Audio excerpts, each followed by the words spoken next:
विश्व के इतिहास के दो काले दिन 6 अगस्त 1945 और 9 अगस्त 1945, इन दोनों दिनों में जापान के दो बड़े शहर हिरोशिमा और नागासाकी पे अमेरिका ने एटॉमिक बॉम्ब गिराकर कुछ ही क्षणों में दोनों शहरों को ध्वस्त कर दिया था।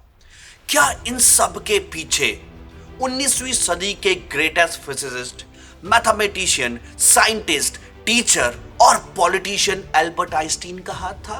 क्योंकि एल्बर्ट आइंस्टीन के पॉलिटिकल स्टेटमेंट्स में कई बार उनका एशिया के देशों के प्रति जो घृणा थी, उनके पॉलिटिकल स्टेटमेंट्स में साफ महसूस की जा सकती है।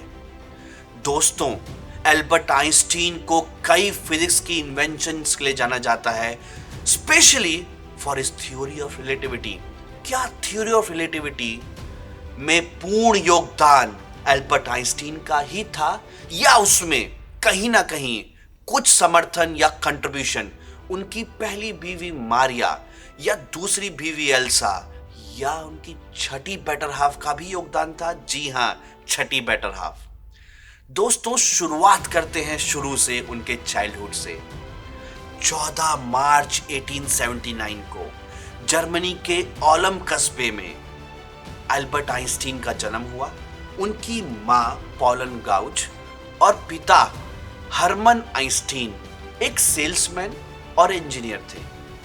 दोस्तों, एल्बर्ट आइंस्टीन जो विश्व के सबसे बड़े वैज्ञानिकों में से एक है, उनको 5 साल तक ठीक से बोलना भी नहीं आ पाता था। एक बार जब 5 साल की उम्र में आइंस्टीन बहुत बीमार हुए और उनके माता पिता को लगा कि अब इसका बचना लगभग असंभव है, तभी उनके पिता ने उनको एक दिन मैग्नेटिक कंपास दिया।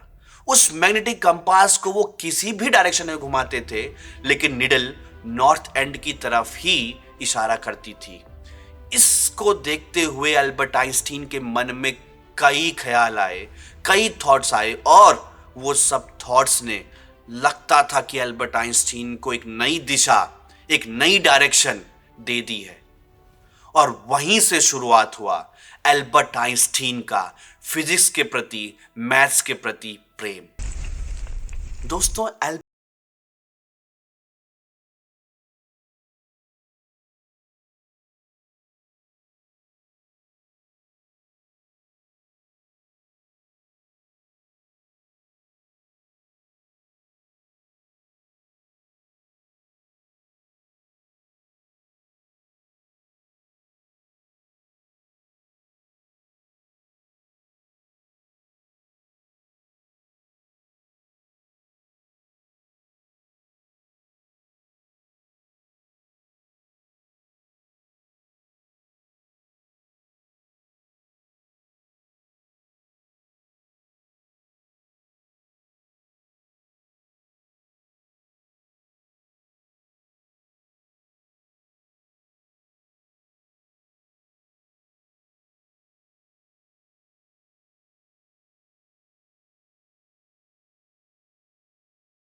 दोस्तों, एल्बर्ट आइंस्टीन के बेटे हेंस आइंस्टीन ने कहा है कि एल्बर्ट आइंस्टीन ने अपनी पूरे जीवन काल में एक ही प्रोजेक्ट अधूरा छोड़ा है, और वो खुद उनके बेटे हेंस आइंस्टीन ने है। एल्बर्ट आइंस्टीन ने कभी भी अपनी फैमिली पे ज्यादा फोकस नहीं किया, और हेंस आइंस्टीन अपने एक स्टेटमेंट में कहते हैं कि उनको कभी भी याद नहीं कि अल्बर्ट आइंस्टीन ने उनको कुछ वक्त दिया हो, क्योंकि अल्बर्ट आइंस्टीन का सारा समय उनकी रिसर्च, पब्लिकेशंस, इन्वेंशंस, एक्सपेरिमेंट पर ही जाता था। कुछ समय बाद क्योंकि वो अपने परिवार पर फोकस नहीं कर पा रहे थे, तो उनका पहली पत्नी मारिया से डाइवोर्स हो गया और उसके कुछ ही समय बाद उन्होंने अपनी फर्स्ट कजन एल्सा से शादी कर ली। दोस्तों, अपनी पढ़ाई कंप्लीट करने के बाद अल्बर्ट आइंस्टीन 1905 में स्विस पेटेंट ऑफिस में एक क्लर्क की जॉब करी और वो अपनी जॉब से बहुत खुश थे, क्योंकि उनको एक स्टडी इनकम प्लस अपनी रिसर्च के लिए एम्पल अमाउंट ऑफ टाइम मिल रहा था। दोस्तों, 1905 अल्बर्ट आइंस्टीन के लाइफ टाइम के लिए एक लकीएस्ट ईयर साबित हुआ, क्योंकि उन्होंने एक ही साल में 4 पेपर पब्लिश कर दिए थे। ब्राउनियन इफेक्ट के ऊपर, फोटो इलेक्ट्रिक इफेक्ट के ऊपर, थ्योरी ऑफ रिलेटिविटी के ऊपर एंड रिफ्रैक्शन के ऊपर। दोस्तों, एक अननोन साइंटिस्ट के लिए एक ही साल में 4 पेपर पब्लिश करना एक बहुत ही बड़ी उपलब्धि थी और यहां से शुरू हो रहा था अल्बर्ट आइंस्टीन का जमाना, जहां पर वो आने वाले वर्षों में फिजिक्स को एक नए मुकाम पर लेके जाने वाले थे और पूरे विश्व को फिजिक्स की दुनिया में एक कदम और आगे ले जाने वाले थे। दोस्तों, 1921 में अल्बर्ट आइंस्टीन को अपने फोटो इलेक्ट्रिक इफेक्ट के लिए नोबेल प्राइज दिया गया। दोस्तों, जिसको आप आज जानते हैं आइंस्टीन थ्योरी। एक्चुअल में अल्बर्ट आइंस्टीन की डायरी जब खोली गई तो वो हमेशा उन थ्योरीज को मेंशन करते थे आवर थ्योरीज, क्योंकि उनकी पहली पत्नी मारिया ने भी उन थ्योरीज में काफी सहयोग दिया था।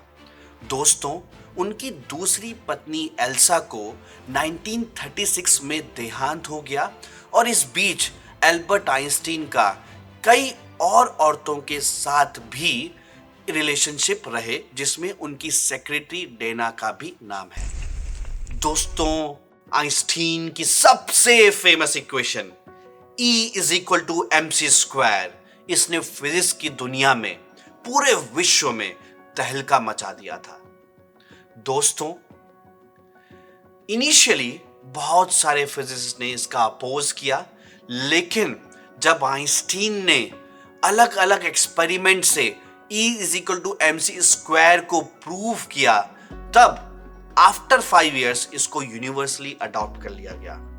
E=mc² अगर मैं आपको सामान्य भाषा में बहुत बेसिक रूप में समझाऊं, तो यदि आप 2 घड़ी लेते हैं, same company, same dimension, same material, same brand, सब कुछ सेम, दोनों आइडेंटिकल, एक घड़ी रुक गई है, उसमें बैटरी नहीं है, और दूसरी घड़ी लगातार चल रही है, उसमें सेल है, बैटरी है, तो आइंस्टीन के हिसाब से जो घड़ी चल रही है उसका मास ज्यादा होगा। शुरुआत में जब मैं आपको ये बात बता रहा हूं, आप शायद बिलीव ना कर पाए, आप कहेंगे दोनों मास सेम है, क्योंकि घड़ी आइडेंटिकल है, एक रुकी हुई है, एक चल रही है घड़ी। लेकिन आइंस्टीन ने इसको प्रूव किया। आइंस्टीन ने कहा जो घड़ी चल रही है उसमें जो एनर्जी है, काइनेटिक एनर्जी चलते हुए की, उसमें जो स्प्रिंग्स मूव कर रहे हैं उसकी पोटेंशियल एनर्जी, वो सारी एनर्जी एक एक्स्ट्रा मास क्रिएट कर रहे हैं, और वो मास आपके पास आएगा E/c² से, m=E/c²।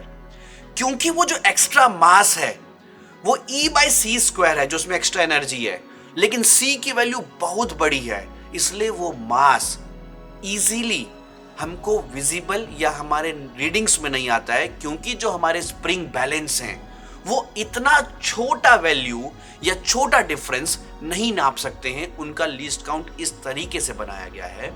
अगर आप E/c² को करेंगे तो वो 1 बिलियंथ का भी 1 बिलियंथ वैल्यू आएगा, जो हम इक्विपमेंट से नहीं नाप पाएंगे। दोस्तों, 1918 में प्रथम विश्व युद्ध के दौरान अल्बर्ट आइंस्टीन जर्मनी के उन प्रोमिनेंट साइंटिस्ट में एक थे जिन्होंने जर्मनी के राष्ट्रवाद को सपोर्ट नहीं किया। और 1933 में जब हिटलर जर्मनी का शासक था, तो अल्बर्ट आइंस्टीन को हिटलर की नीतियां और नार्किज्म बिल्कुल भी मंजूर नहीं थे और इसीलिए वो अमेरिका शिफ्ट हो चुके थे। दोस्तों, क्या आप जानते हैं अल्बर्ट आइंस्टीन ने उस समय के अमेरिका के राष्ट्रपति को एक चिट्ठी लिखी और कहा कि वो अपने ही देश के खिलाफ, जर्मनी के खिलाफ द्वितीय विश्व युद्ध में अमेरिका का साथ देना चाहते हैं। शुरुआत में इनिशियली अमेरिका के प्रेसिडेंट को इस पर भरोसा नहीं हुआ और उसने इसको नकार दिया, लेकिन लेटर ऑन जो 1945 में एटॉमिक बम यूज किए गए हिरोशिमा और नागासाकी को तबाह करने के लिए, उसमें E=mc² का सपोर्ट लिया गया और एक छोटे से प्रोटॉन या छोटे से इलेक्ट्रॉन में, छोटे से मास में भी कितनी एनर्जी वहां से, हम अगर उसको सही तरीके से यूटिलाइज करें, कितनी एनर्जी हम वहां से जनरेट कर सकते हैं, इस फॉर्मूले का यूज करते हुए ही उन्होंने जापान के दो बड़े शहरों को कुछ मिनटों में ही ध्वस्त कर दिया। हिटलर को अल्बर्ट आइंस्टीन बिल्कुल भी पसंद नहीं था, इसलिए जर्मनी की एक ऑफिशियल मैगजीन पर अल्बर्ट आइंस्टीन पर 5000 का इनाम भी रखा गया था। दोस्तों, हिटलर ने जल्दी ही अपने न्यूज़पेपर में छापा बिस जिहाद, मतलब हैंग्ड नॉट येट। वो अल्बर्ट आइंस्टीन को किसी भी तरीके से मारना चाहते थे क्योंकि अल्बर्ट आइंस्टीन वर्ल्ड वॉर 2 में अमेरिका को सपोर्ट कर रहे थे। अल्बर्ट आइंस्टीन अपने उम्र के आखिरी पड़ाव में थोड़े से सोशलिस्ट भी हो गए थे क्योंकि अमेरिका के सारे यूनिवर्सिटीज में सिर्फ वाइट पीपल के लिए ही वैकेंसी थी या अनुमति थी। लिंकन यूनिवर्सिटी एकमात्र यूनिवर्सिटी थी जहां पर कोई भी आदमी फ्रीली पढ़ सकता था। अल्बर्ट आइंस्टीन उस यूनिवर्सिटी जाते थे और अपने विचार प्रकट करते थे, दोनों ही तरीकों से, साइंस प्लस सोशलिस्ट अपने विचार भी। लेकिन सही बात तो यह है कि अल्बर्ट आइंस्टीन, जिन्होंने कहा कि रंग भेद या रेसिज्म एक बीमारी है for the white people, actual में वो खुद भी इस बीमारी से इम्यून नहीं थे क्योंकि उनकी पर्सनल डायरीज में स्पेशली चाइना के लिए लोगों के लिए कुछ आपत्तिजनक चीजें लिखी गई, जैसे कि इंडस्ट्रियस और फिल्दी मतलब गंदे। Theory of relativity, photo electric effect, इन सब के लिए हम अल्बर्ट आइंस्टीन को जानते हैं, लेकिन बहुत ही कम लोग ये जानते हैं कि अल्बर्ट आइंस्टीन एक और थ्योरी पर डेवलप कर रहे थे, एक और थ्योरी पर काम कर रहे थे, that is great unified theory, जो फिजिक्स के सारे डिपार्टमेंट्स को इंटरकनेक्ट करने वाली थी। लेकिन अपने लेटर स्टेजेस ऑफ लाइफ में जब उनकी तबीयत बहुत अच्छी नहीं थी तो वो इस थ्योरी को कंटिन्यू नहीं कर पाए और ये थ्योरी कभी भी पब्लिश नहीं हो पाई। दोस्तों, 1955 April, Princeton hospital in America, doctors ने आइंस्टीन को कहा कि आप एक सर्जरी करा लीजिए अपने नर्व्स का, तो आपका लाइफ स्पैन थोड़ा सा बड़ा हो जाएगा। लेकिन आइंस्टीन ने उनको रिप्लाई दिया कि मैं अपनी पूरी लाइफ जी चुका हूं और अब आर्टिफिशियल लाइफ को और कंटिन्यू नहीं करना चाहता हूं। और अल्टीमेटली 1955 को प्रिंसटन हॉस्पिटल अमेरिका में उनका देहांत हो गया। दोस्तों, उनके देहांत के बाद उनके ब्रेन को थॉमस हैरी नाम के एक पैथोलॉजिस्ट ने चुरा लिया। मैं चुराना वर्ड इसलिए यूज कर रहा हूं क्योंकि आइंस्टीन ने को पता था कि उनकी बॉडीज का, स्पेशली ब्रेन का, बहुत सारे लोग एक्सपेरिमेंट करेंगे जो वो नहीं चाहते थे। तो उन्होंने कहा था कि मेरे बॉडी पार्ट के किसी भी चीज का किसी भी तरीके से उपयोग ना किया जाए। लेकिन हार्वी ने, जो अमेरिका के एक पैथोलॉजिस्ट थे, उनके ब्रेन को चुरा लिया, एक्सपेरिमेंट किया। उसका वजन नॉर्मल अन्य ब्रेन से थोड़ा सा कम था और एक पार्ट भी गायब था। तो ऐसा बहुत अलग से उस ब्रेन में कुछ नहीं मिला।